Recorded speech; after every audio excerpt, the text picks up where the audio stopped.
I got one! I got one! I got one! What?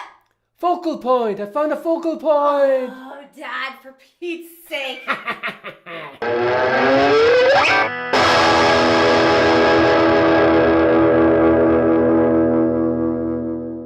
Han Yang! And welcome to our painting series. In our previous session on composition, we talked a little bit about focal points and where the best place was to put them in a painting. You might want to check out that video first. We're going to take a deeper dive into focal points and how you can use them to up your composition game. So why don't we jump right in and let's look at a few examples. What have you got for us, Ash? All right. Well, this one's called The Fog Warning by Winslow Homer, 1885. So right away, you can see this was a really strong composition, full of drama. So how was this achieved, Ash? Well, before we even talk about composition or focal points, it's worth pointing out that this is a very limited palette that he's working with. That's right, and a very simple composition. There's not a lot of frills here, really focusing on the essentials. Absolutely.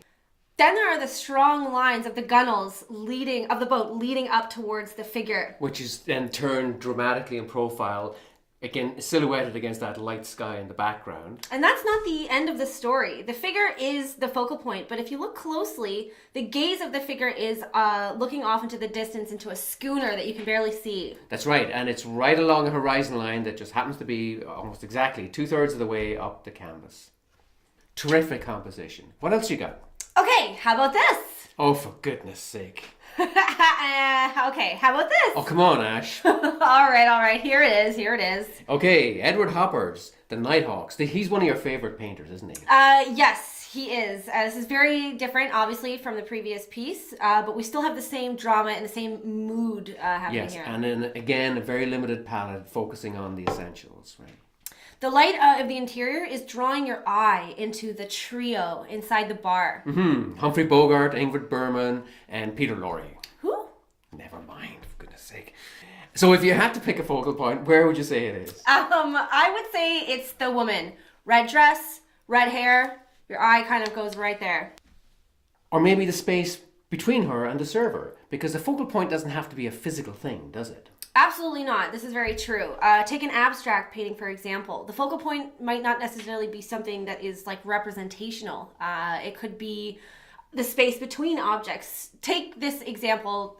This is a piece by Erin Laurie. She's a fellow OCAD graduate.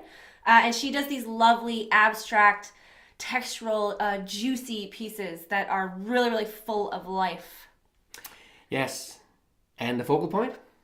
Well, I think it's this black kind of squared off mark right in the middle of the piece. I totally agree, yes. The dark contrasted against the bright background, the geometric shape against the organic fluid shapes.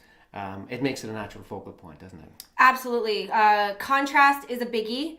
Like this example, you've got the contrast of light and dark. And also, perhaps even more importantly, is the contrast between these rounded sort of organic shapes and this very structured, geometric, angular mark.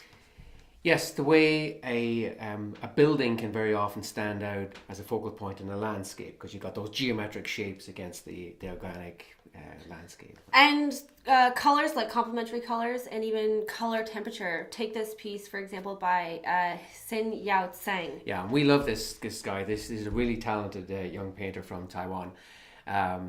And yeah, no mistaking the focal point in this piece. The other thing you can play with is edge. So you can have hard edges can create a focal point if there are lots of other soft, fuzzy edges in a painting. Much like a photographer would use to get a focal point on a particular part of a painting. Bokeh. Bless you. No, bokeh. Like, you know, when you have a photograph and the eyes are in focus and everything behind is fuzzy.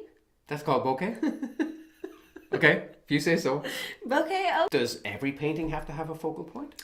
Absolutely not. Take this piece by Takao Tanabe, for example, in Vancouver. Yes. Definitely no focal point here. Exactly, and very similar to, you'll see like Jackson Pollock or Rio Pell or other good examples. The one thing a lot of those have in common is they're really, really big pieces, and when you stand in front of them, you almost feel like you're absorbed into the piece as opposed to standing aside and looking at a piece. So that is one difference I would make. So I would say in most cases though, you do want to have a focal point. Absolutely. So can you have more than one? I think so. In fact, I think it's good to have, like when you have one focal point, your eye just kind of goes directly to it and it doesn't really go anywhere else. It's sometimes nice to have a series of lesser focal points that kind of lead your eye to the main focal point. But the main thing is that you can't have competing focal points. As Steve Covey used to say, the main thing is to keep the main thing the main thing. Yeah, he's quoting Stephen Covey. Mom's gonna love that. But no, he's right. You can generally only have one prima donna. That's just the way it is. Yes, you can use lines to guide the eye to the focal point, much like you saw in the Winslow Homer piece. But you can also use these subsidiary focal points like stepping stones to kind of get your eye to follow and coax your eye in towards the main piece. And this is where we can get into more complex and interesting pieces like this one. Oh yes, The Raft of the Medusa. This is by Theodore Jericho in 1818. So this caused a big stir when it was originally painted. It's a huge piece. And it was painted just a few years after the real event happened, shortly after the defeat of Napoleon. And it was a ship that was sent out to West Africa to reclaim some territories in Senegal. And a big blunder by the captain. They landed on a sandbar. A lot of the people died. Only a few survivors. And at the time, it just created a huge uproar in society in Paris. But anyway, so this was a big painting, and it really made Jericho's name in French society. Absolutely. And there really is no shortage of drama in this piece. It's second to none in its compositional prowess. Jericho divides the massive bodies into two sort of overlapping pyramids. The pyramid on the left showing figures whose limp body positions and somewhat downcast gazes suggest a hopelessness, opposed to the pyramid on the right, their outstretched arms upwards towards the man who's waving his shirt at a tiny ship in the distance, suggesting some sort of hope for rescue. So he's employing composition in a way that propels the narrative without providing a super obvious focal point. Is the man waving the shirt the focal point, or is it the ship in the distance? The direction of the arms of the men all point to the man waving the shirt, but the man is waving to the ship. So, in other words, focal points are just not always that straightforward. But for what it's worth, I think the focal point is the guy with the shirt. I mean, I can hardly see the ship. So. I agree. Yeah, I think a focal point also has to have an element of a formal quality to it. It can't be a tiny fleck in a painting. Oh, it'd be all right if the Dad? What are you doing? Well, I'm rowing my boat, ain't I? Dad, you don't have a boat! I don't? Oh my gosh! we'll all hang on behind and we'll roll. Okay, folks, I want to apologize for that momentary lapse of judgment. Hope you liked the video. Don't forget, comments below, always welcome. And don't forget to hit that like button. And we'll see you again soon. Hopefully. Bye-bye.